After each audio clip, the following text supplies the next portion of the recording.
to our April 16th, 2024 Board of Supervisors meeting. At this time, I will go ahead and call this meeting to order. And Mr. Lomelí, would you please lead us in the pledge, sir? Pledge allegiance to the flag of the United States of America and to the republic for which it stands, one nation, under God, indivisible, with liberty and justice for all. Thank you, Ben.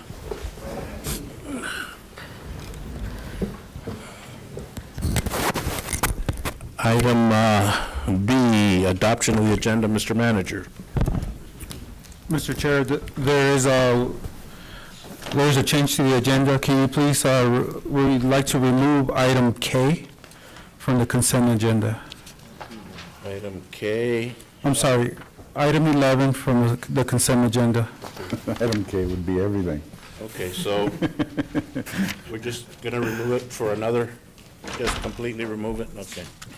Okay, Chair will entertain a motion to adopt the agenda and allow Chair to deviate with consent agenda item K11 being removed.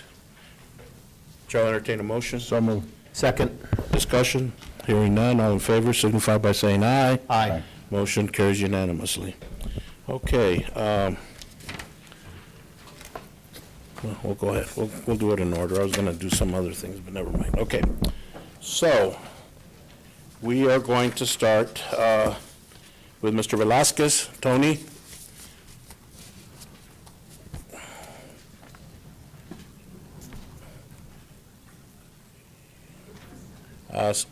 State your name and your address, and then you'll have 3 minutes to speak. So,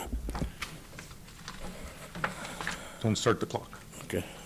Don't start the clock.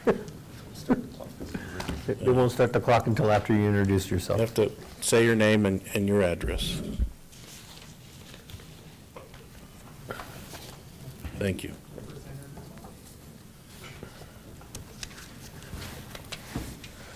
Good morning. My name is Tony Velasquez. Thank you for allowing me this moments. I was here last meeting and presented, I guess, an honorary request to the Board of Supervisors regarding naming the bridge on Pendleton and Sonoita Wash the Lucila G. Bejarano Bridge in honoring of my foster mother, Lucila Bejarano, who still lives, and a correction to the date of birth. It is August 5th of 1919, and she'll be 105. And she was my foster mother. She fostered all 7 of us kids, plus other children. And I was asked to provide a petition, which I just turned in to the Board of Supervisors, and I will be turning in one to Mr. Fontes. And I think this would be a great honor for I would consider probably the oldest citizen of Santa Cruz County at 105, and the last survivor of the old town of Calabasas. And where the bridge was built is precisely where she was born, at the old Sykes Hotel, which was the old Santa Rita Hotel. And again, this is a request that I'm making to the Board of Supervisors. It would be magnificent if the board approved it by her birthday, to honor her on her birthday. And pretty much that's it. And that's a request that I have. Thank you very much for that short time. Thank you, Tony. Appreciate it. Ms. Carolyn Schaefer?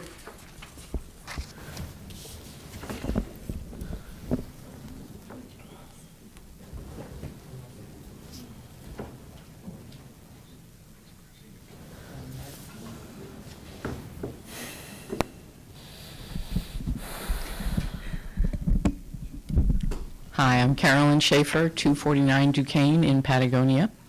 Greetings, supervisors, county staff, and members of the public. I speak today as mission coordinator for Patagonia Area Resource Alliance, working to protect the waters of this county. I have learned more about water in the past 5 years, and I still don't know enough. It is important that all of us understand the county's water system. That is literally the lifeblood for all of us. Today's presentation by Chris and Ben on the county's water system will be very helpful for all of us as we move forward to protect the availability of a sufficient quantity and a high quality of water that will serve all the forms of life that exist in our county today and in the future. Nothing is more important than protecting our waters. Thank you. Thank you, Carolyn. Thank you. Mr. Lamali?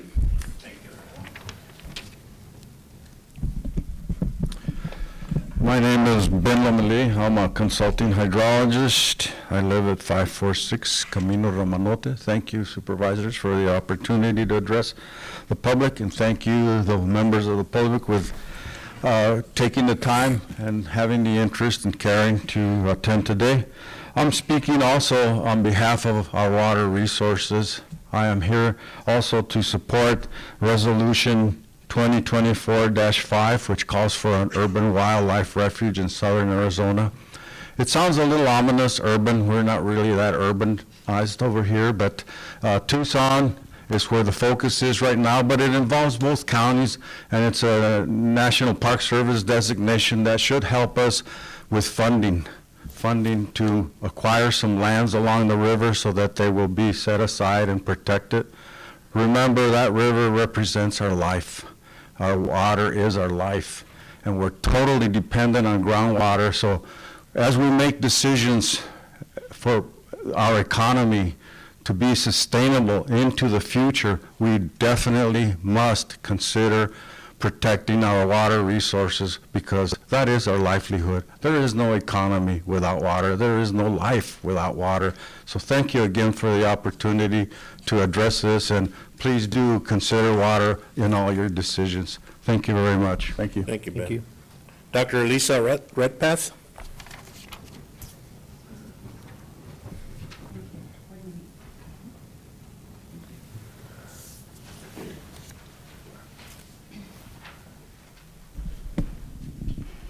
Good morning, gentlemen. Good morning, everyone. Thank you for giving me the opportunity to speak. I'm Dr. Lisa Redpath. I live at Camino in Rio Rico. And gentlemen of the board, this is addressed to you. You have been elected to support and implement the will of the people for many months. Is this echoing? Yes. Can you back put up. it down a little more, maybe? Yeah. I don't know. For many months, even years, the good citizens of Santa Cruz County have overwhelmingly implored you to speak out against the Hermosa project. However, you have yet to make an official public declaration to that effect. If your primary motivation for refraining from taking a clear stand has been the perceived financial benefits of South 32's offerings, then I would like to point out that all that glitters is not gold. Will you take into account the medical expenses that citizens who have been harmed by South 32's mining progress will have to pay? What about lost wages from work absences due to mining-related illness? What about the cost of the cleanup when the inevitable accident happens? What about the decrease in property values? These are measurable figures, but what about the human and environmental toll in the county?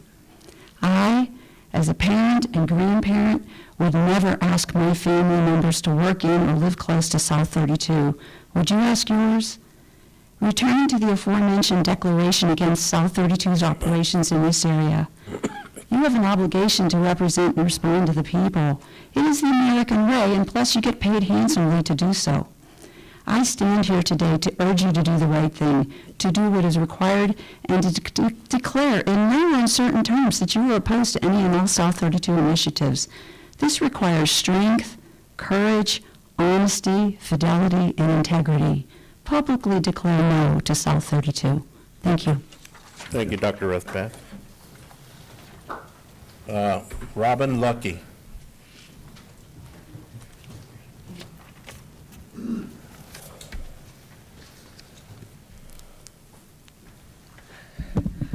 Good morning, Supervisors. My name is Robin Lucky. I'm president of the Calabasas Alliance. I'm a proud 18-year resident of Rio Rico. And I wanted to talk about something that I'm sure you're aware of, a new document on the Fast 41 site for our project. These are project documents that South 32 has requested $20 million from the federal government. South 32 is seeking $20 million in funding under DPA Title III for expansion of domestic production capability and capacity, accelerated access to domestic manganese ore for the advanced materials assessment. Any federal funds would be matched by a $43 million investment from South 32, including in-kind expenditures to construct an exploration decline concurrent and an ongoing feasibility study work related to the mine and processing facilities. The Hermosa project can, without federal financial assistance, DPA funding would facilitate early access to the ore body and short the time for production of manganese ores. We find this outrageous, that a foreign mining company pays no royalties for minerals but is asking for the government for help. Meanwhile, Dow Jones reported early this year that South 32 reduced their dividend payments to their shareholders by 92%. This is ridiculous. On another issue, as of yesterday, USA Today reported on America's most endangered rivers, and guess who was number 3? The Santa Cruz River in our own neighborhood. I ask you all to please review these things and be sensitive to the will of the people. I thank you for your time. Thank you, Robin. Jay Thompson?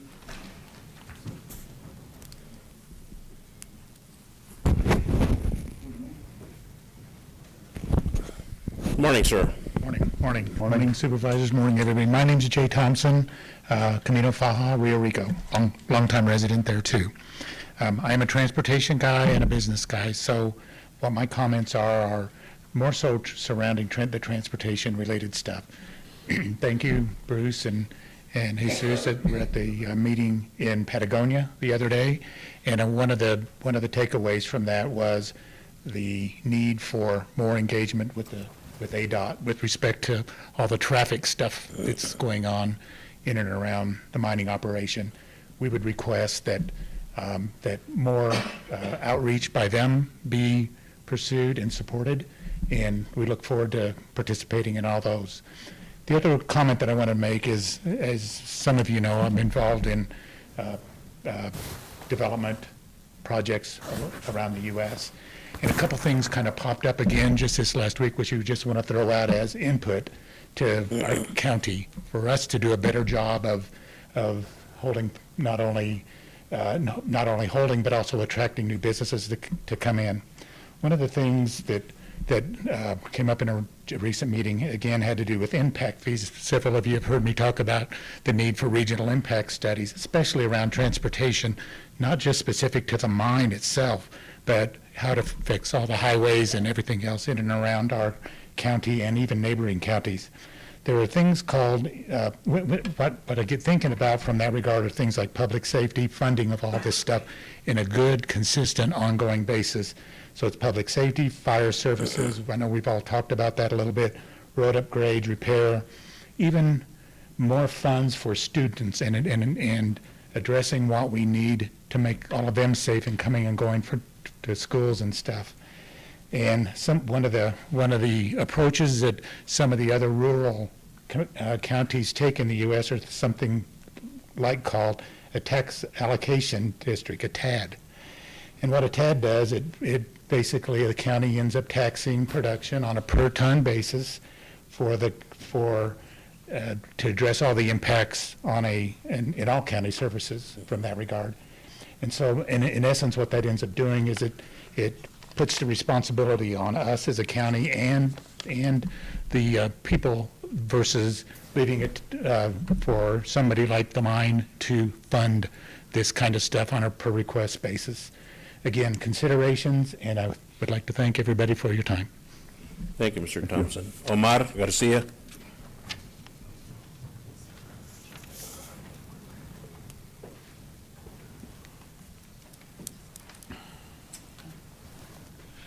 Good morning. My name is Omar Garcia. Thank you for providing this opportunity to speak to the board and the public and assistance. And I'm here with the new owner of Croppers Nogales Auto Center, Carl Cruz. was to, welcome him to this community.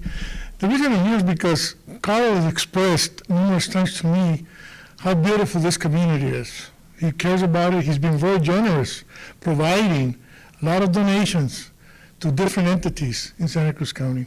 So I started thinking about when we first immigrated from Mexico. I was 9 years old. At the age of 11, I was cleaning yards. Back then, you could do that, I guess. And one of my clients was Mrs. Kissinger, John Kissinger's mom. And then I went to work for Coronado Motel, Capens, La Villa Paris, Brackers. And so during this time, I met a lot of great people, great businessmen. Mr. Chavez, your dad, wild stationers. And I just have these really loving memories of Santa Cruz County in Nogales. And I keep thinking, well, what can we do to promote local businesses? I find out that some people go elsewhere to buy their groceries. Some people try and buy their cars outside Nogales. And we just had 6 cars bought from the city of Nogales, 3 from Horn, 3 from us, without having to go through so many obstacles. I don't know if there's different procedures for the county, but we sold you cars before. And I'm not just talking about dealerships, I'm talking about supporting local businesses. We need the tax dollars to stay here. And that's my main message. I don't know if the county and city, I wish the county and city can get together and promote Santa Cruz County. We definitely need the tax dollars to stay here, and we appreciate any effort you can do. I don't know if you can actually publish or do some type of advertising, because you're leaders. You work for us and we work for you. And it's a win-win situation for all of us. And believe me, if this happens, we are going to see some changes in this community. And I love working here. I had an opportunity, 2 opportunities to leave Nogales, one to Oregon. They were offering me a dealership in Oregon, one in Texas, under the minority program. But I absolutely declined them because I didn't want to get my family away from Nogales. I'm a proud citizen of Santa Cruz County. I take a lot of joy living here. And I'm just bringing this to your attention that you support us. The city of Nogales work together to inform the public, inform our residents to stay local. And it'll make a difference. And one of the things I am going to mention is whenever you get donations, requests for donations from the high school, Rio Rico, Patagonia, from different events. Your time's up. Sorry, Omar, but thank you for Well, for thank that. you. Thank you very much. You have a great day. Thank you much. And welcome to the community. Thank you very much. Anyone else under call to the public in the audience? Sir? State your name and your address. Good morning, Supervisors. My name is Sky Leone. I live in Tubac. Today I'm speaking as a board member of the Friends of the Santa Cruz River. I'm here to say that urging the Board of Supervisors to formally support Resolution 2024-05, the Santa Cruz River Urban National Wildlife Refuge designation. This is a very important designation, so I'm urging you to formally send some sort of communication to the Secretary of the Department of the Interior, Deb Harland, in support of this resolution. It's very important and becoming even more poignant as we see that Rivers for Change had designated the Santa Cruz River here as the number 3 most endangered or threatened river in the country at the moment. So thank you for your time on that. Thank you, Sky. I also urge you to keep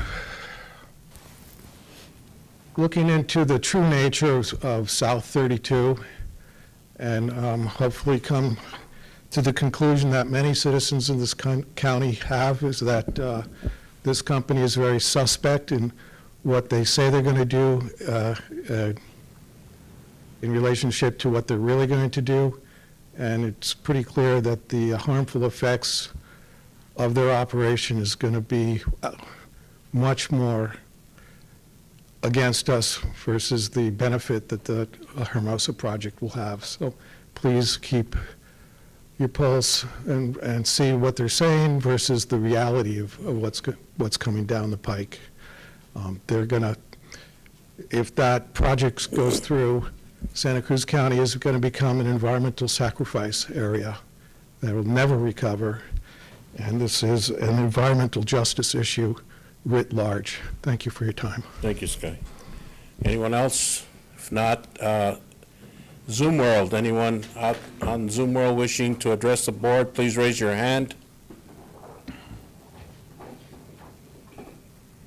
Okay, I see none. Then we will move on then to item D, current events, Board of Supervisors, Vice Chairman Bracker. Thank you very much, Chairman Reese. I'd like to start off by congratulating the Rio Rico High School the drama group. They put on a play, Addams Family the Musical. So tough enough to do Addams Family, do it in a musical. And I attended, and it was just, they did a really good job. It was a fun night, so congratulations to them.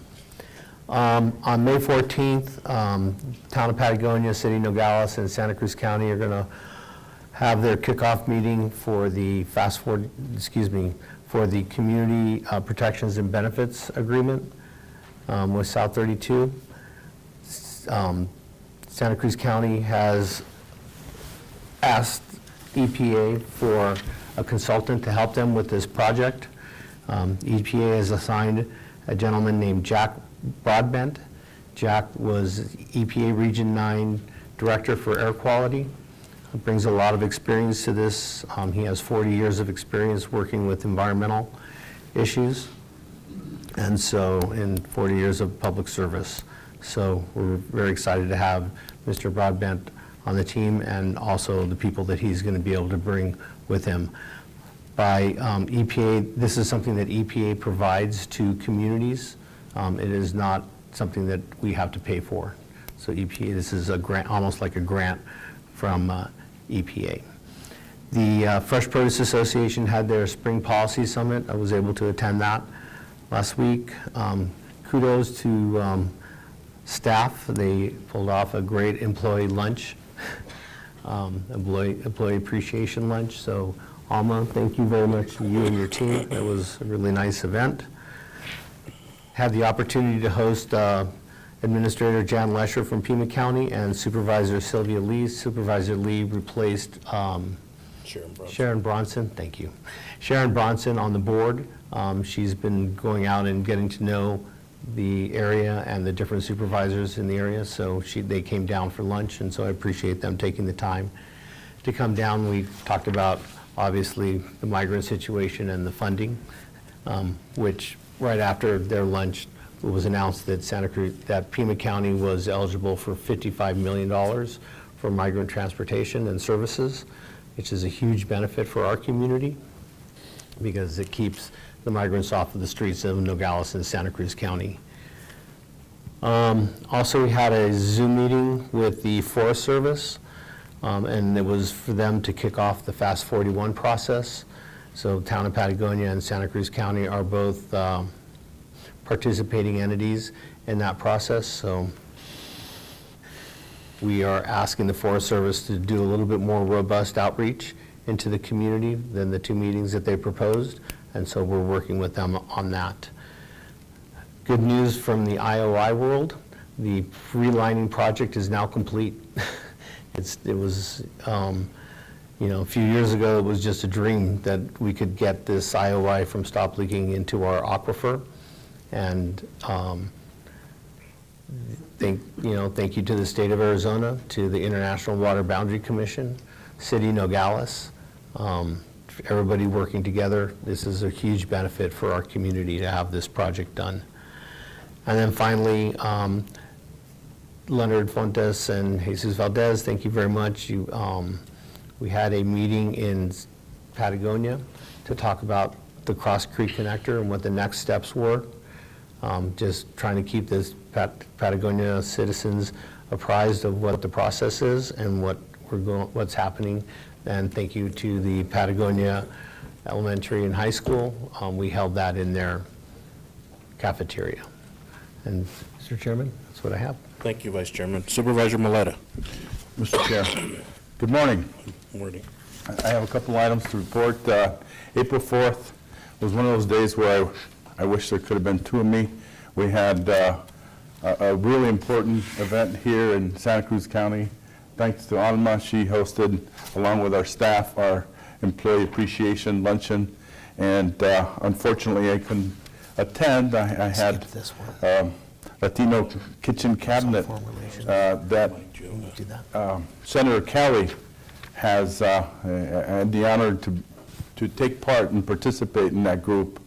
And the major part of that topic was talking about DACA immigration, and I had the opportunity to thank the senator for his funding for our bridge.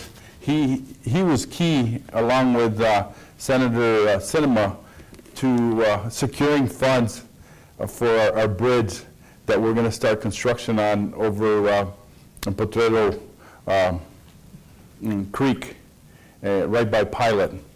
That bridge will be flying over the railroad, so people will no longer have to stop when the railroad's going through. So that's a big win for us, and all our hard work came to fruition. And the state also helped with funding as well.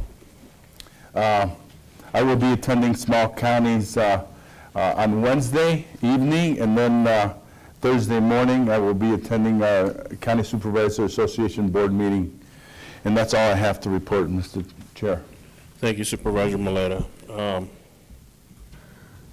I want to thank Alma and the health ambassadors for organizing a very wonderful employee appreciation luncheon.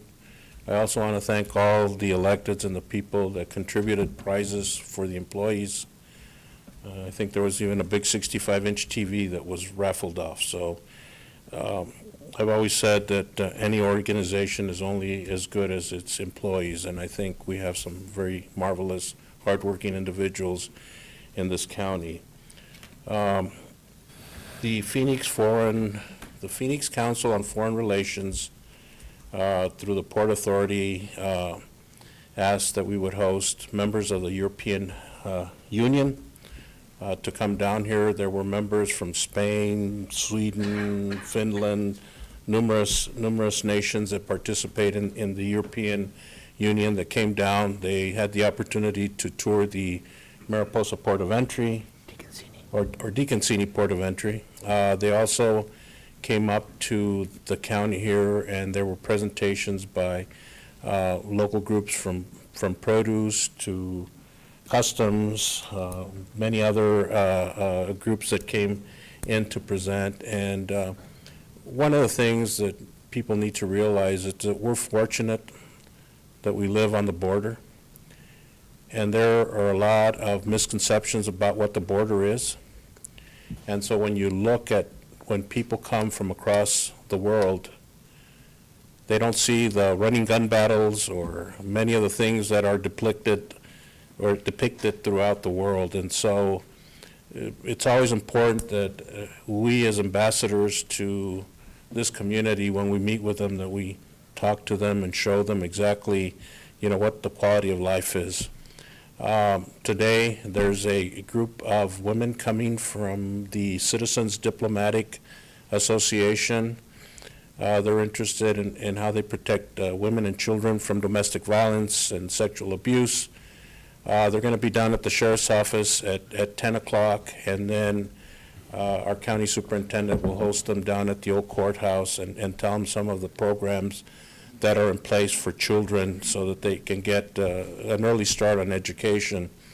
As I said, we're fortunate that we've been able to make all these contacts, and people reach out to us all the time. I had the opportunity to speak to a group from the Netherlands a few weeks ago.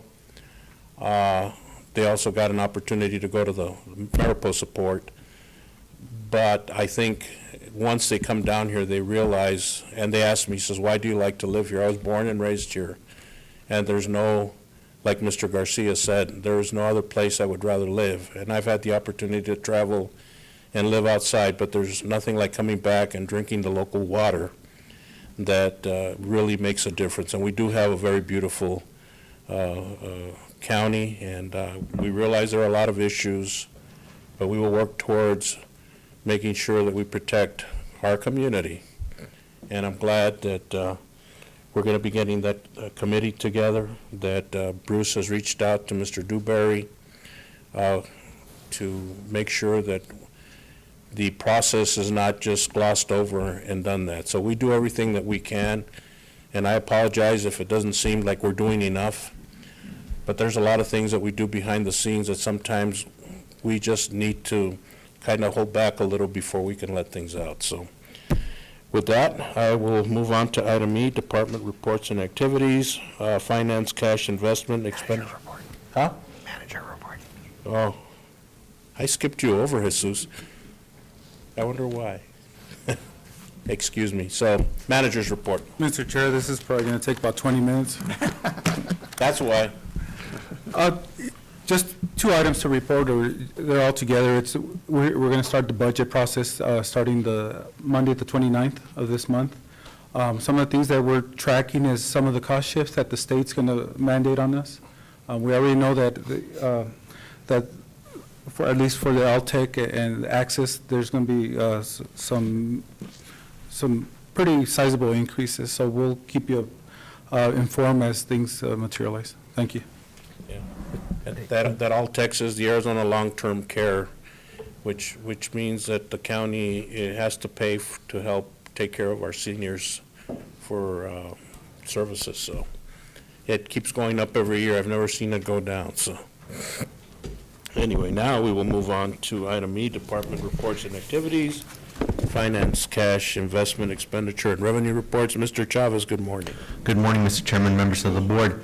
The cash and investment report, the general fund has an overall balance of $19,749,904 with an investment amount of $15,380,000. The road fund has an overall balance of $4,436,182 with an investment amount of $7,566. The flood control district fund overall balance is $1,920,175 with an investment amount of $286,537. Jail district fund overall balance is $6,230,311 with an investment amount of $3,127,000. So total for all funds overall balance is $66,692,429 with an investment amount of $20,770,312. For the estimated end of the month balance of $16,926,986. Are there any questions?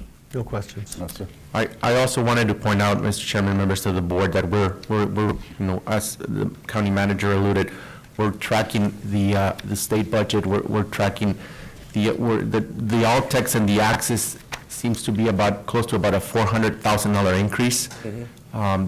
That's what we're tracking so far. And also, we're also tracking from the AOC that they advised to prepare for unfunding of the probation officers. What they normally do, they provide some funding to the probation officers. That's going to be an impact for us about $368,000.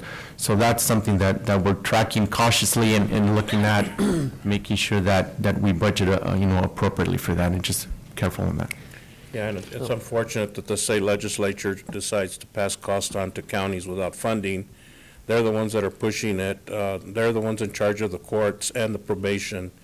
And while I know that by law we have to give them what we have been doing, then they continue to pile on, and then we have to just make adjustments to be able to meet the obligations of the state. So it's frustrating for us, and every time we go and talk to them, it just like goes in this year and out that year. So, Mr. Chair and members of the board, I know Mr. Brecker last meeting needed some information regarding sales tax information. What I do have is that we've been tracking year-to-date county, our half-cent sales tax has been increasing about 9% compared to last year. And then our state shared revenue sales tax has been increasing about 5% compared to last year. However, I caution, that trend compared to the previous year from fiscal year '22 to '23 has been, we've seen a decrease on that, okay? So the previous year, the increase has been 16% compared to 10% now, and the increase on the state shared that previous year was at 13, and now it's at a 5. So we're still increasing, we're not increasing at the rates that we have been in the previous years. So, but I think we've always under-anticipated those revenues when we budget, so. Correct. So if we plug in 5% and we get 6, that's great, but right now, as it's trending, it's not to the level that it was a year ago. That's No. correct. Yes, sir. Great, thank you. Any questions? Not yes. Yeah, I'd like to also talk about the cost shifts from the state. Mr. Vice Chair. Thank you very much. The state legislature a couple years ago got through a tax decrease, and that, they delayed the implementation of the tax decrease to this fiscal year. And this is what we're all feeling right now when we're talking about the state budgets, the state not having enough money to fund their obligations, and as such, they start turning these obligations down to the counties and the cities and the towns. They love to say how they've cut taxes and how they're saving you money and what a great job they're doing. They're just shifting the cost down to local government. And we have, as a county, we are a division of the state in the Constitution. So we take care of these things, but it is not something that we enjoy. Great. Any other comments? If not, any departments that wish to report? Seeing none, so I'm going to do this because we have our law enforcement staff and our communicators here. We're going to go to the consent agenda at this time, and we will pull out item number 3. I will entertain a motion to approve the consent agenda with item number 3 to be discussed separate. Is that the one you needed, Alma? 13. No, 13 has been, 13. That's what we want to pull out. So 13, I'm sorry. We want to take out 13 and 12A. So 13 and 12A? So Chair will entertain a motion to approve. Remember that item 11 was removed from the consent agenda when we adopted the agenda. So at this time, Chair will entertain a motion to approve those items with the exception of 13, A, B, and C, and 12A. So moved. Second. Discussion? Hearing none, all in favor signify by saying aye. Aye. Motion carries unanimously. We will go on to item 12A, and that is calling on Secretary Del Hallen to create the Santa Cruz River, let me put on my reading glasses. There, I can see. The Santa Cruz River Urban National Wildlife Refuge in southern Arizona. Vice Chairman Brocker. Thank you very much. So we have a very fortunate situation here. The the Sonoran Institute, Audubon Society, and a couple other large organizations in Tucson have been working on preserving Santa Cruz River in Pima County. They were approached by a property owner in Santa Cruz County who owns a large stretch of the Santa Cruz River. They immediately recognized the advantage of this section of river and trying to protect it. It became their priority. And as such, this is what we are working on. It's actually probably being able to protect the Santa Cruz River from Ruby Road all the way to Tubac. It is an incredible opportunity, and as such, I urge my fellow board mates to support item 12A and sending the letter to Secretary Deb Haaland to support this project. Is that a motion, Mr. Vice Chairman? So I'd like to make a motion that we approve item 12A. I will gladly second that motion. Any discussion? I'm glad that we'll be able to hopefully create that wildlife in the future. I think it's important, not just for us, but maybe for future generations to be able to have those kind of green places so that they can walk down there and enjoy the beautiful nature that is Santa Cruz County. With that, if there are no other comments, No, sir. I think that one of the critical things is as we are trying to deal with the impacts of the South 32, is that we do create corridors for animals and protect these corridors, and this is a great start. There are many other corridors that we need to work on, but this is a great start, so, Great. thank you. so there is no further discussion. All in favor signify by saying aye. Aye. Motion carries unanimously. Thank you, Vice Chairman Brecker. We will move on to item 13A, and, well, actually, we'll start with C, and each member here will read a proclamation.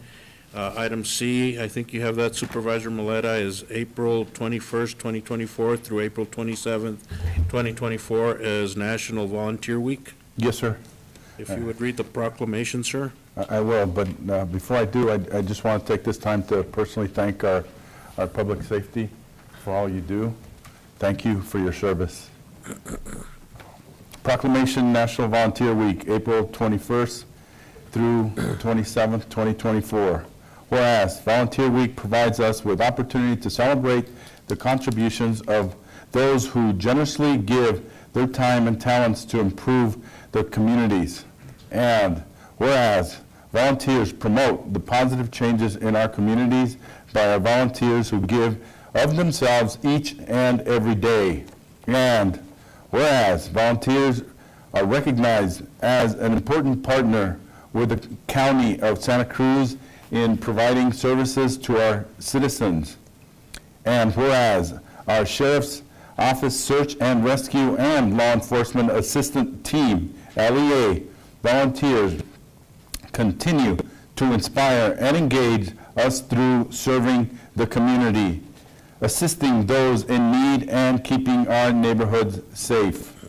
And now, therefore, the Board of Supervisors of Santa Cruz County call upon all citizens of Santa Cruz County and upon all patriotic, civic, and educational organizations to observe the week of April 21st through 27th, 2024 as National Volunteer Week, commemorating search and rescue teams and law enforcement assistant teams who, by their faithful and loyal devotion to their responsibilities, have rendered a dedicated service to their community. In witness of thereof, we have hereunto set our hand and cause to the seal of Santa Cruz County to affix this 16th day of April 2024. Signed, Manuel Ruiz, Chairman, Bruce Backer, Vice Chairman, and yours truly. Is that, Move to approve. do I hear a second? Second. And under discussion, ladies and gentlemen, we have a recipient of an award here back in 1986. Tom, would you please stand up? Tom is a former law enforcement through Customs that has served as a volunteer since 1986 and still continues to this date, so that deserves a round of applause. Tom, thank you for all you do.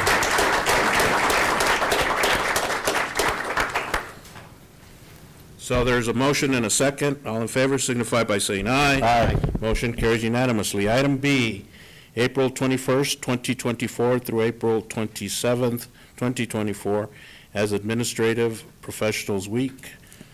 Mr. Vice Chairman. Mr. Chairman, I move that we approve the proclamation for Administrative Professional Week, April 21st through 27th, 2024, and I'd like to read the proclamation. Please proceed.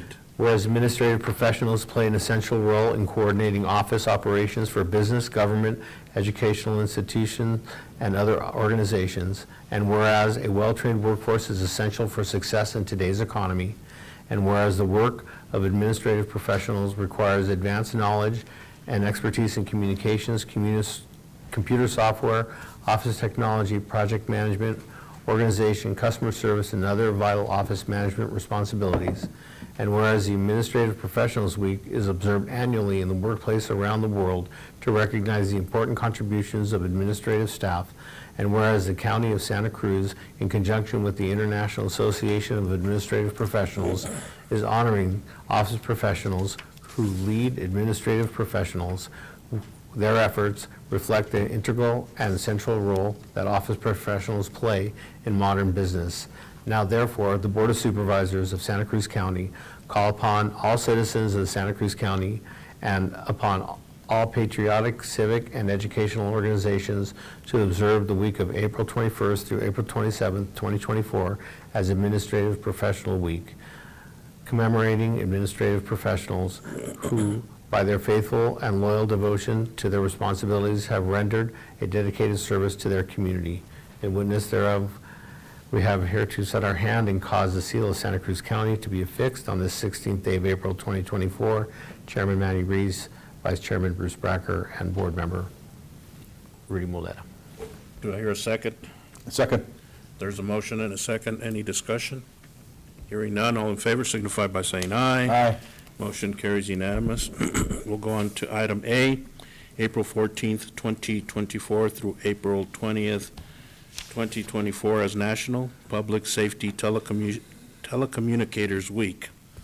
And I move that we adopt proclamation, National Public Safety Telecommunicators Week, April 14th through the 20th of 24, and I will read the proclamation as follows. Whereas thousands of dedicated public safety dispatchers, call takers, telecommunicators, and telecommunication support personnel throughout the state of Arizona provide dramatic life-saving services by talking to distressed callers and calming hysterical crime victims. They make difficult decisions using limited information to save the lives or reduce property damage on a daily basis. And whereas the critical functions performed by these public safety dispatchers, call takers, telecommunicators, and telecommunication support personnel, both sworn and civilian, play a significant role in the daily lives of approximately 2 million Arizonans. And whereas the Arizona Department of Administration, in cooperation with the Arizona chapter of National Emergency Number Association, has set aside the week of April 14th through the 20th, 2024 to recognize the efforts of these dedicated people. Now, therefore, the Board of Supervisors of Santa Cruz County call upon all citizens of Santa Cruz County and upon all patriotic, civic, and education organizations to observe the week of April 14th through the 20th, 2024, as National Public Safety Telecommunicators Week, commemorating public safety telecommunicators who, by their faithful and loyal devotion to their responsibilities, have rendered a dedicated service to their community. In witness thereof, we have hereunto set our hand and caused the seal of Santa Cruz County to be affixed on the 16th day of April, 2024. Vice Chairman Bruce Bracker, Supervisor Rudy Moleta, and Chairman Manuel Reese. Second. Any discussion? Hearing none, all in favor signify by saying aye. Aye. And we want to thank you for the great job that you guys do.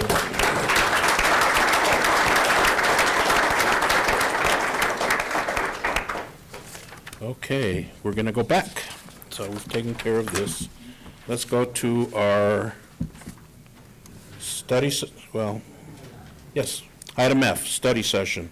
Comprehensive groundwater study for Cienega Groundwater Basin by Chris Gardner. Mr. Gardner, good morning, welcome. Thank you. Do you have to leave? Thank you for this opportunity. You can go down. My name's Chris Gardner. I grew up and went to school in West Michigan. I moved to Phoenix in 1998, where I practiced hydrogeology as a consultant until I retired from consulting and moved to Santa Cruz County, and I currently live in Patagonia. Okay, can we get it on the screen there? What part of Michigan were you from? Grand Rapids, Michigan? I know it well. Oh, yeah, great. I worked there for 3 years. Oh, okay, wonderful. That's the end of my presentation. Well, that was quick. Thank you very much, Chris.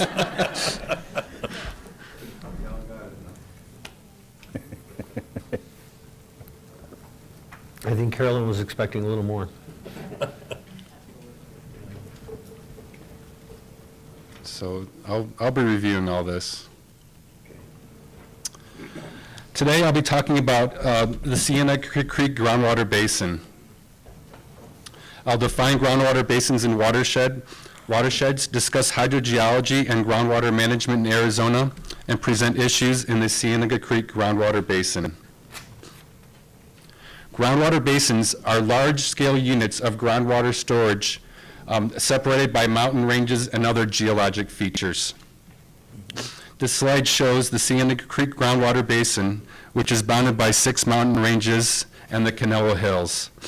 Valleys form between these mountain ranges, which is where our aquifers are present, and the mountain ranges separate groundwater basins from one another. The boundaries of groundwater basins are the basis for groundwater management in Arizona. Pumping of some groundwater basins is managed, while pumping of other groundwater basins is not managed.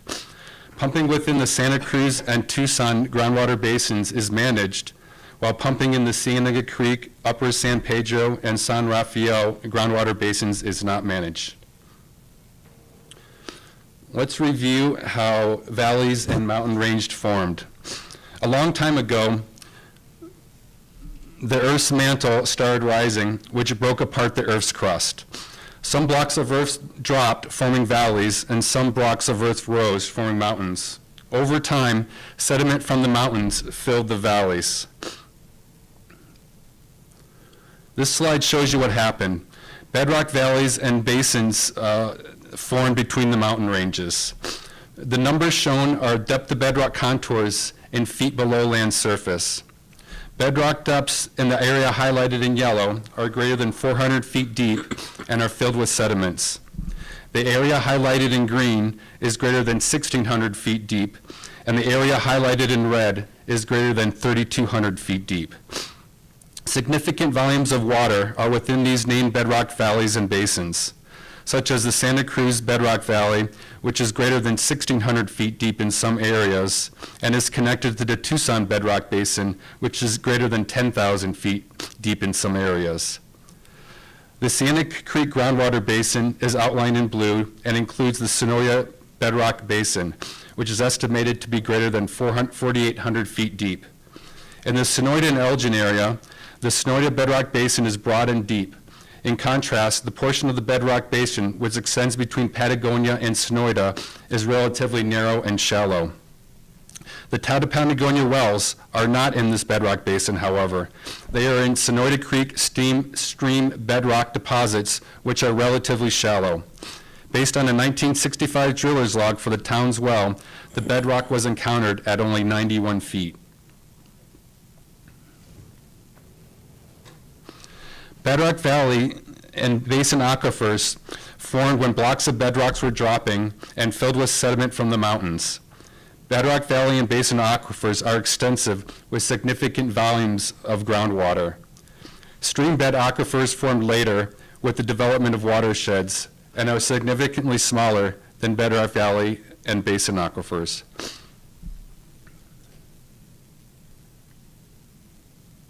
Aquifers are filled with water from precipitation which falls in the valley, precipitation which runs off mountain in the form of mountain front recharge, and recharge from the mountain block. Mountain block and mountain front recharge are important to maintain perennial stream flow. Water from the mountain block is old water which travels slowly and deeply through the mountains to the aquifer. This old water provides a consistent source of water which helps buffer the effects of drought. This is an important consideration. The Sonoya and Elgin area, which is further from the mountains, has been impacted more by drought than the Patagonia area, which receives more mountain block recharge. Watersheds are defined as an area of land which contributes surface water to a stream or drainage. The Cienega Creek and Sonoya Creek are major drainages in the Cienega Creek groundwater basin, which eventually flow to the Santa Cruz River at different locations.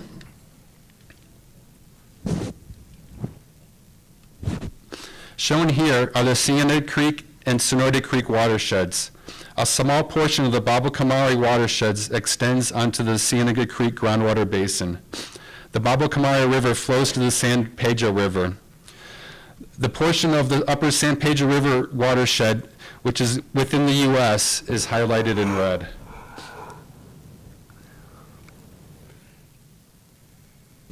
Oops, okay. The Patagonia, one too many.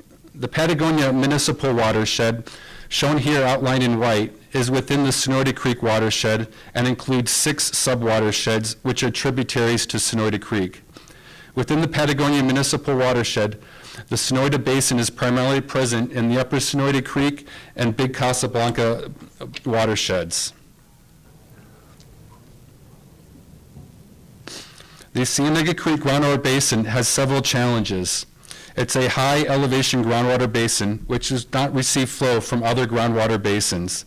The only water input is precipitation, local mountain front recharge, and local mountain block recharge.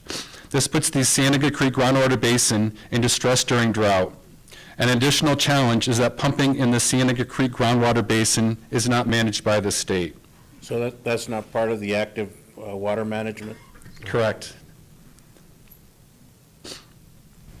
The Arizona Department of Water Resources, referred to as the ADWR, manages pumping only in active management areas, referred to as AMAs. In AMAs, pumping is limited based on water level impacts to neighboring wells. However, it should be noted that AMAs do not address surface water to impacts from pumping. I'll use this graphic over the next few slides to contrast groundwater basins within AMAs and groundwater basins outside AMAs. This is a cross-section of Earth showing interbedded gravel, sand, silt, and clay deposits from land surface to the top of bedrock. The area below the water level is saturated with water. The aquifer extends from the water level down to the top of bedrock.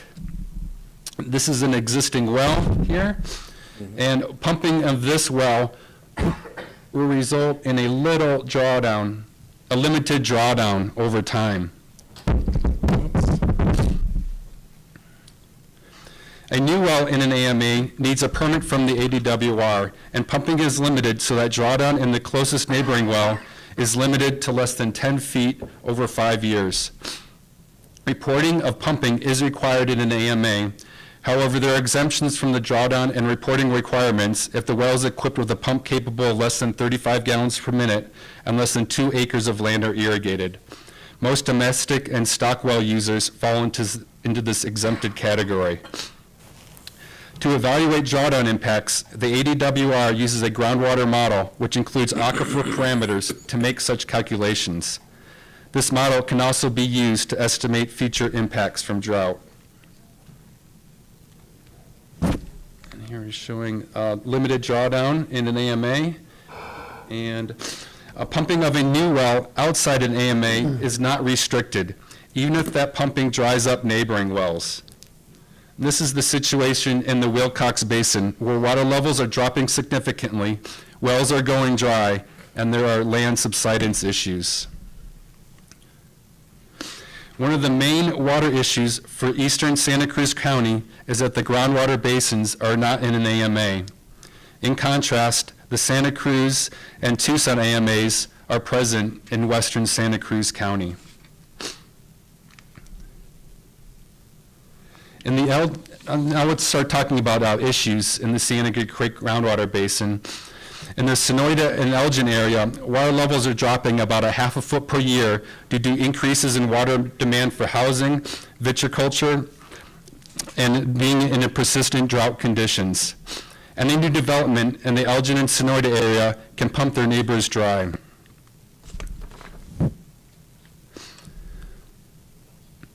In the Patagonia Mountain area, there are unknown impacts from industrial mining in the Patagonia Mountains. The mine has to dewater the mountains to get to the ore and have applied for a permit to discharge 6.48 million gallons per day to Harshaw Creek.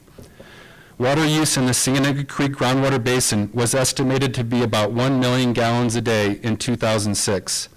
If approved, the mine will be allowed to pump and discharge more than 6 times the 2006 water use in the Cienega Creek groundwater basin. A concern for the shallow aquifer underlying Patagonia is that recharge from the mountain block and mountain front will be terminated. The aquifer will be pumped by the mine. Contribution of water from the Patagonia Municipal Watershed will be reduced due to drought, and there will be a mounded plume of contaminated groundwater emanating from Harshaw Creek.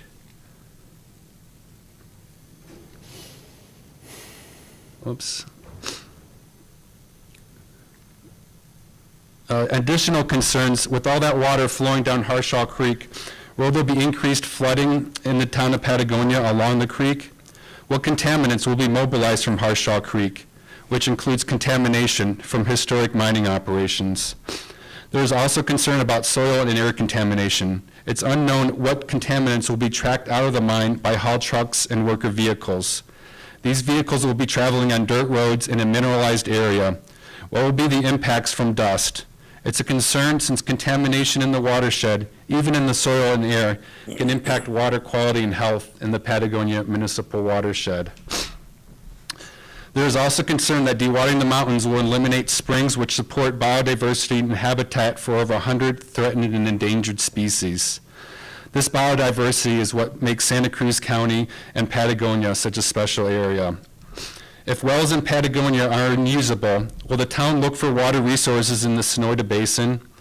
Will demand in Patagonia provide an additional impact to water levels in the Sonoyta area? For these reasons, the town of Patagonia has been requesting a groundwater model from the Forest Service, who is the lead agency in the FAST 41 NEPA process, permitting the mine. The Forest Service has indicated no intention of using a groundwater model or providing any help to evaluate the impacts of mining to the water in the Cienega Creek groundwater basin and the town's aquifer. I had assumed that since the discharge from the mine would mix with water in the aquifer, the mine would be required to treat its discharge to approach drinking water standards. Upon review of the draft permit to discharge, I realized that discharge is permitted to be dangerous to human health with arsenic levels as high as 123 parts per billion, which is 12 times over the drinking water standard of 10 parts per billion, up to 1,000 parts per billion chromium, 10 times the drinking water standard of 100 parts per billion, and lead is permitted in the discharge. We know from Flint, Michigan, the drinking water standard for lead is 0, and there are several other metals which are permitted to be discharged above drinking water standards. Nitrate in drinking water is regulated, and nitrogen-based explosives are being used at the mine. However, the discharge of nitrate is not limited in the permit. With these contaminants being permitted to be discharged, will domestic wells along Harshaw be impacted? Will the town of Patagonia wells be impacted? Will the town be capable of treating the water for municipal use? Very concerning is that manganese is not limited in the discharge.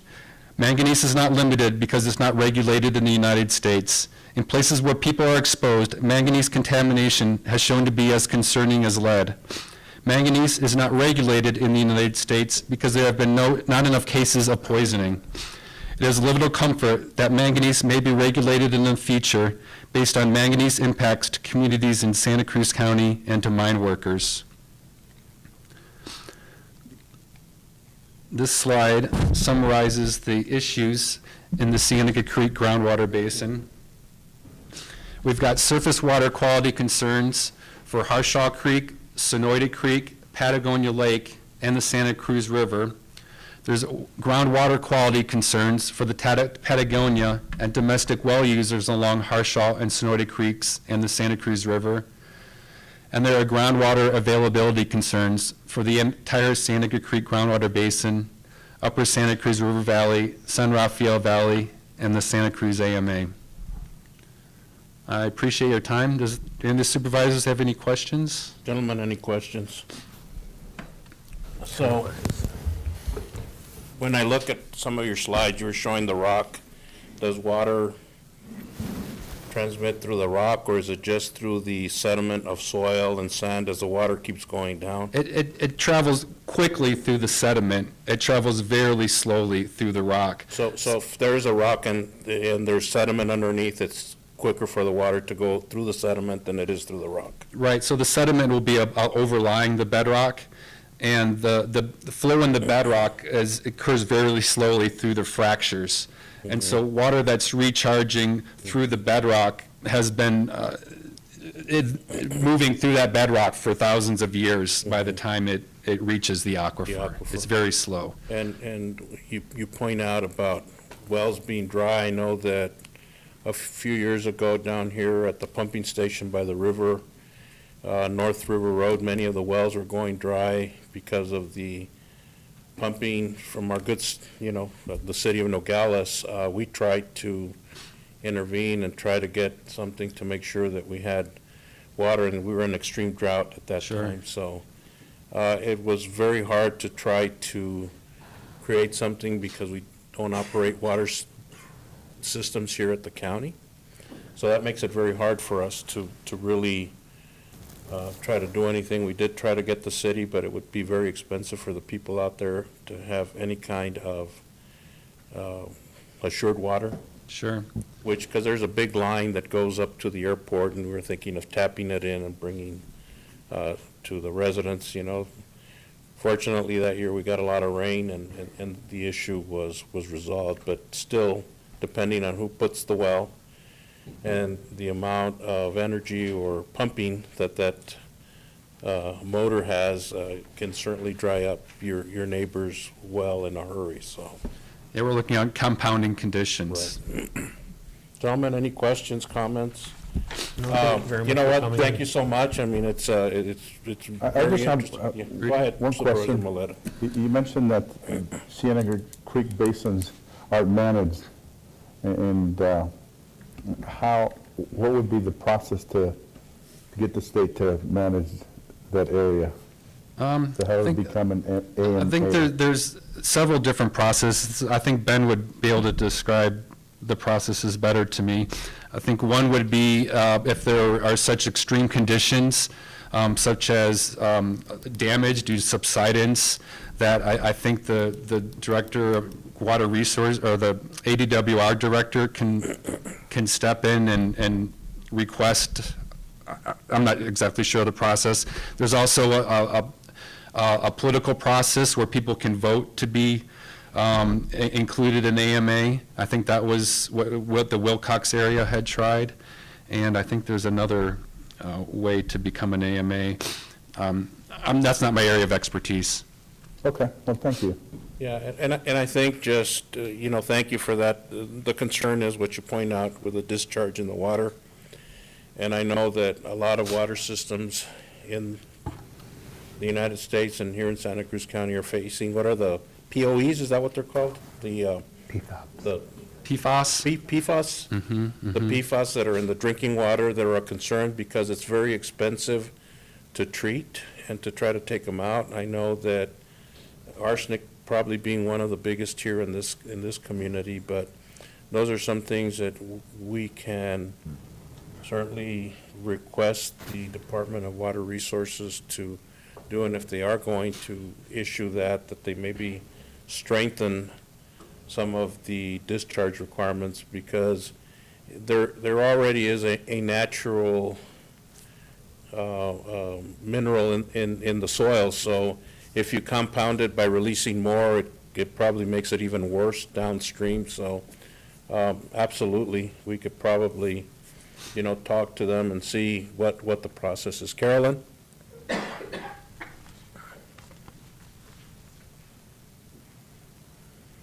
Thank you. I wanted to mention that the Environmental Defense Fund would like to come present to the county on what a county can do to get a rural management area created, which is an alternative to an active management area. So I will reconnect the Environmental Defense Fund with Alma to schedule that in the future. Thank you. Absolutely, not a problem. Any other comments? No, sir. If not, anything? Ben? One thing we have to remember, well, actually two, Chris already brought one up, is that AMAs do not address Surface. impacts to surface water. But the other one is that the General Mining Law of 1872 makes it so that the mines don't have to have water rights. So even if it was an AMA, they could still come in and take all the water they need. Yeah, we've seen the Supreme Court on some Civil War legislation here. Great. Well, thank you. Look forward to that other presentation, Carolyn.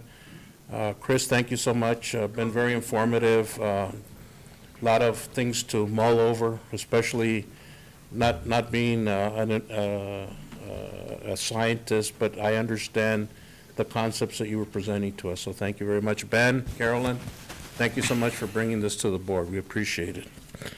Okay. Let's go to, the study session we'll do at the end. Let's go to, Chair will entertain a motion to recess and convene into the jail district. So moved. Second. Discussion? Hearing none, all in favor signify by saying aye. Aye. We are now in the jail district, and this is a consent agenda. Chair will entertain a motion to approve the items there, 1 and 2A, 3 detention officers, detention juvenile officer, and discussion and action to approve authorization for solicitation to medical and mental health services for the Santa Cruz County Adult Detention Center as requested for, and request for proposal, IA request for proposal. Move to approve. To hear a second discussion, hearing none, all in favor signify by saying aye. Aye. Motion carries unanimously. At this time, Chair will entertain a motion to adjourn our jail district and convene into the Board of Equalization. So moved. Second. Discussion, hearing none, all in favor signify by saying aye. Aye. We are now convened into the Board of Equalization.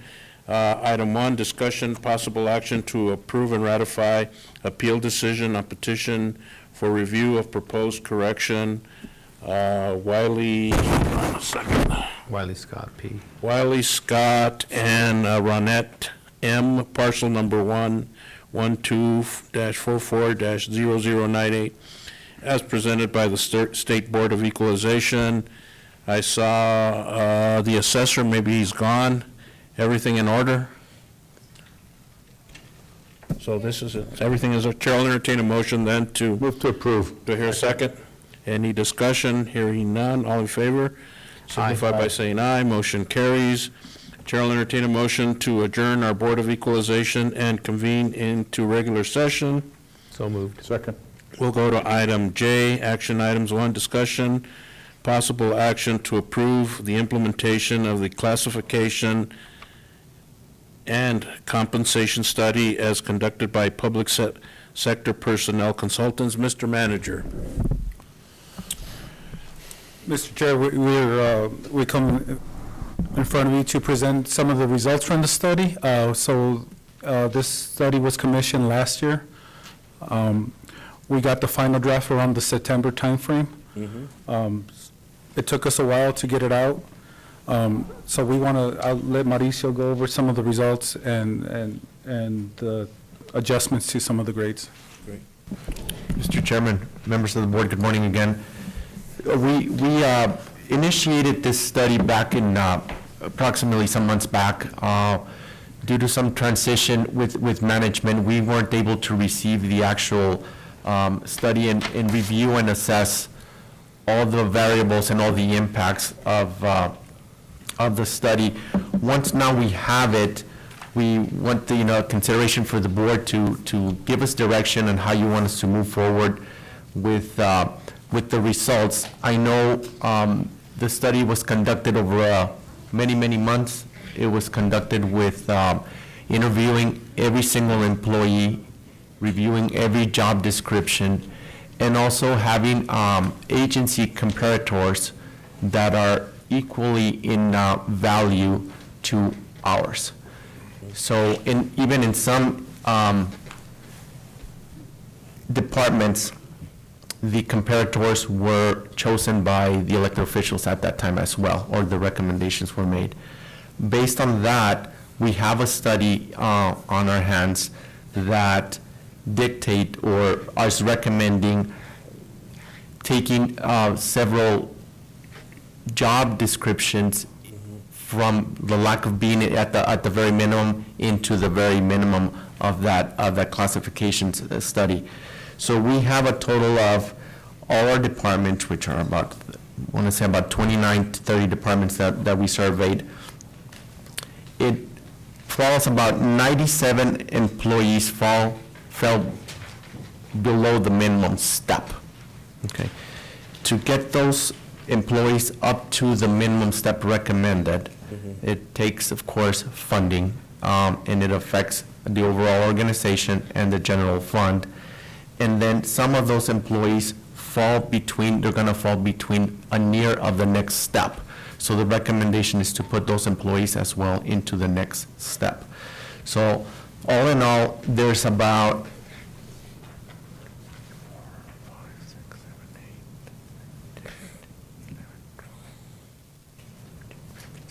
about 17 of our departments were affected. So this study that was conducted affected about those departments. The other departments weren't affected. What does that mean is that they were up to par, depending on the comparators that were chosen and the information that was gathered by the consultant.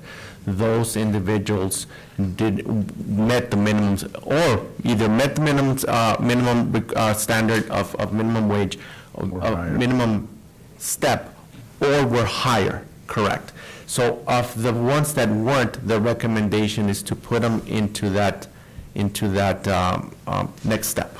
So in essence, your recommendation, and of course, because they're general fund dollars, what are we looking as general fund dollars right now to implement and compensate the employees? What are we looking at?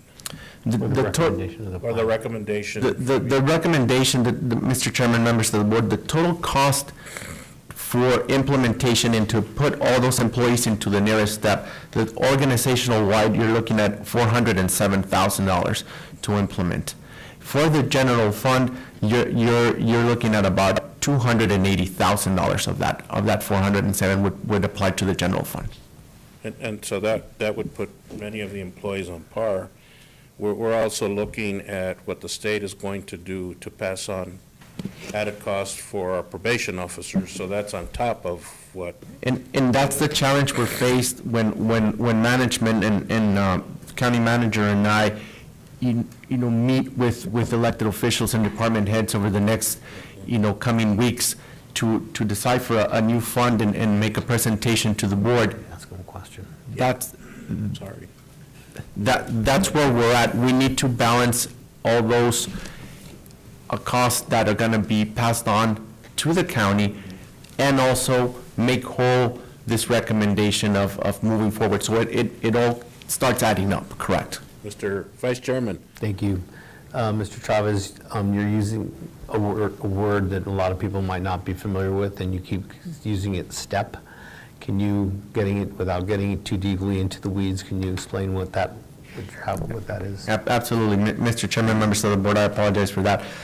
So the current pay scale or structure that the county follows is called, we currently have a 12-step program that every step there's a 3% gap in between pay grades. So if you start from one job classification, you have them on step one, it's a certain amount, and then step two is a 3% additional, step three, another 3%, and so on until it goes through the. Years of service and education play into the steps? They do. So years of service, education, experience play a big role in the steps, and that's how we follow on anybody receiving a promotion or when we're trying to recruit or any of that purpose. It has a full purpose. This new study that this consultant recommended incorporates a 34-step program from the current 12-step program that we have. So it reduces the 3% gap and it changes into a 1% gap in between, but it provides for longer opportunities for longer tenured employees. Mr. Chair. Go ahead, Supervisor. Mr. Chair, Mr. Chavez, will this be implemented in the future budget or effective immediately? The recommendation that county management is wants to do to the board is to go retroactive to the beginning of the calendar year. Okay. Okay, good. And when you talk about costs of $407,000 versus $280,000, the difference is the grant-funded positions?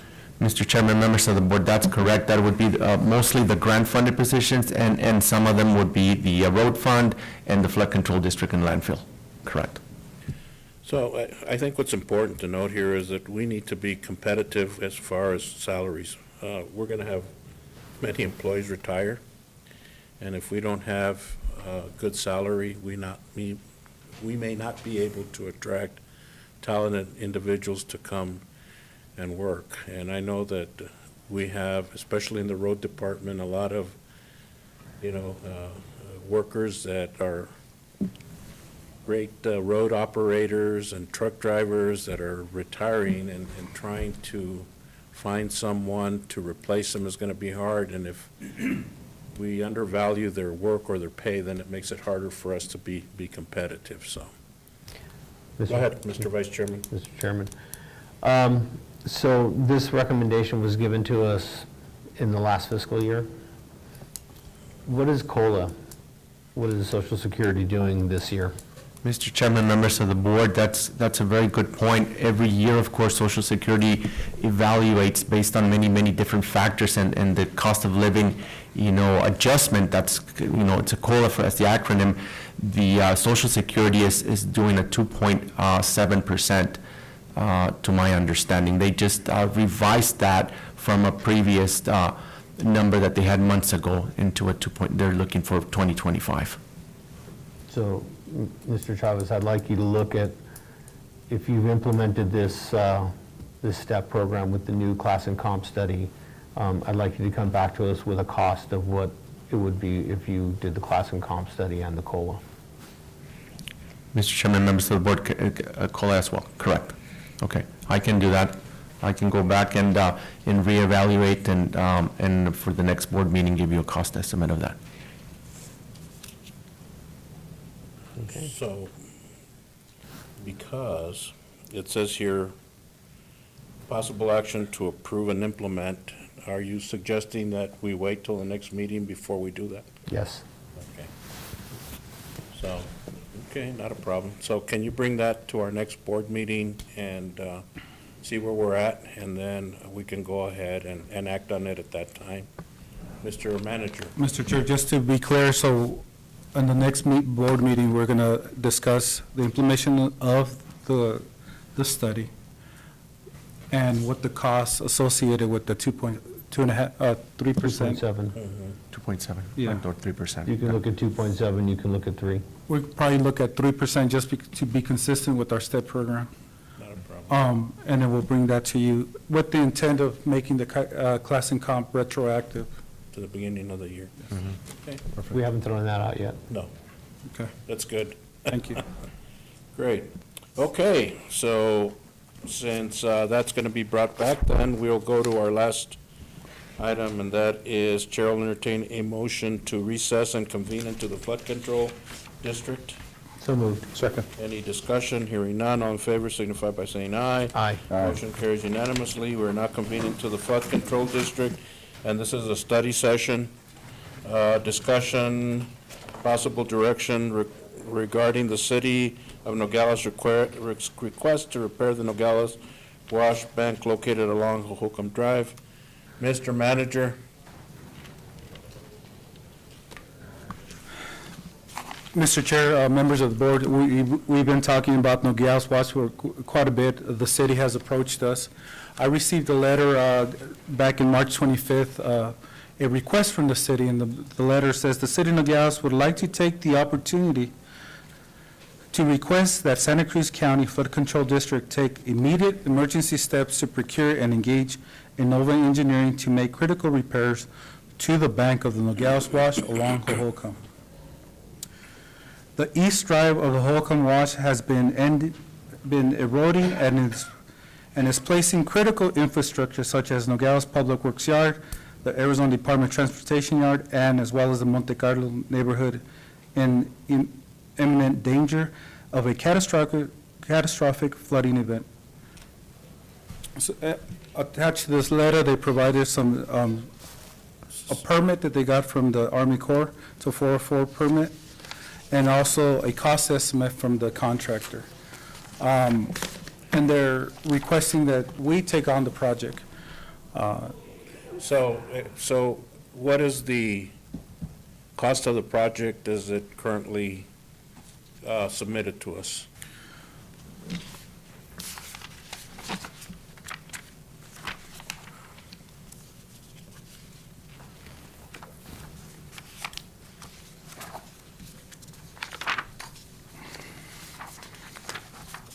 while you look, Mr. Chair, Yes. is there any way to reach out to the Corps and see if they can provide any funding for that project? Mr. Chair, Supervisor Maleta, there's a program called Section 595. Our consultants that assist us in these type of projects, I've informed them about this project, and they're going to submit that. But the costs, there's two critical areas that the city's looking to repair, and one of them is for $472,953. The second area is, the cost estimate is $563,049.60. So at this point, our flood control district probably doesn't have enough funding to be able to do this, which means we need to, as Supervisor Moleta suggests, perhaps reach out to the Corps of Engineer and apply for some type of federal funding. And the other is through Bob and Anna to try to get some type of funding through maybe an appropriation just for that. And I think we're in a good spot perhaps because since they repaired the IOI and it goes by there, I don't think that the State Department or the Water and Boundary Commission is going to want their repair job to go into the wash should we have a very wet, rainy season this year. So can we start reaching out to that? And then your suggestion would be to maybe do a design build? We don't have, so our process to, when it comes to procure a project like that, is to do a design ahead of time and to have contractors bid on that design. We don't have, the city has not done a design, nor have we. So one of the suggestions is we could do a design bid, or the other one, do it more traditional way where we design it and then bid it. Okay. Well, I wish they would have been here today. So do we have to go out to bid for a design on the repairs? Or can we do it under a professional services agreement? I suspect that the cost for doing such a thing is probably going to be more. More than that? Yeah, it's outside the limits of our procurement. Okay. So can we reach out to the city and see how they can cooperate? We could probably maybe put together a request for a design on that and see how that comes back and exactly to maybe give us a better idea of what the total cost, because things change constantly, and we've noticed that, so. Mr. Chair, if I could recommend, my next step would probably be to talk to the city, based on the recommendations you provide today. Tell them about, our desire to actually, to submit it to as a core project, and see if there's funding available through that process. I think moving forward, I think I spoke with you individually. Some of the repairs that are needed on the wash itself has outpaced our funding levels. Yeah. So instead of maybe, looking at spot improvements, maybe we could just do a more comprehensive look at what it would take to repair the East Bank. Yeah. And that's would be my recommendation to the board and to the city. And then we could phase the approach, that way we're not going in there and performing spot improvements, which is sometimes, it's throwaway money. Yeah, and, I remember when we had the big core project of fixing all that down near Chula Vista, and at that time, we approached the city to see if they wanted to cooperate with us, because we had a 5% buy-in to the core, even though it was taking forever. That's why we had to go out and bond to build the bridges, but we wanted to roll that whole project in, and the city said, no, we're going to do it by ourselves. And we were paying 5%. I think their cost was going to be 15 to 20% of the project. So, you know, if hindsight was 20/20, we'd all be millionaires. But I have no objection to your recommendation that we begin, that you talk with them and begin to see, you know, how we can start moving, how we can start lobbying to try to get those kind of federal dollars to come and maybe, as you suggest, take care of the east side of the bank, because that's where the big water line and I think part of the sewer line goes through there. So to me, that's a no-brainer. So, gentlemen, what do you think? Mr. Chair, one more thing to add. One of the missing, excuse me? There's more? One more item.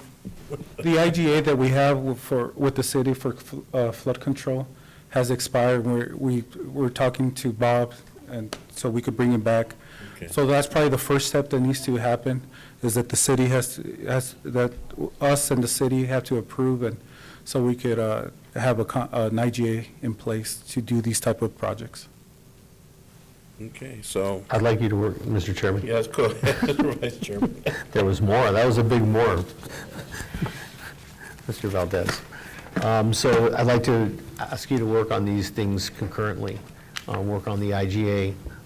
Let's reach out to the Corps and start figuring out some of these other costs.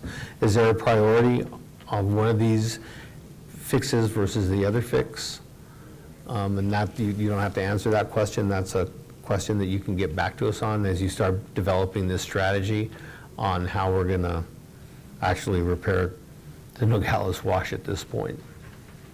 Well, and I would suggest, Mr. Vice Chairman, I go by there every day and I see that, you know, you can't pick one or the other. They're both just as important, and I think we need to work on both of them at the same time, because you have in front of where the Public Works is, the scouring that's going out that's where the big danger is right now of losing the water line and the sewer line.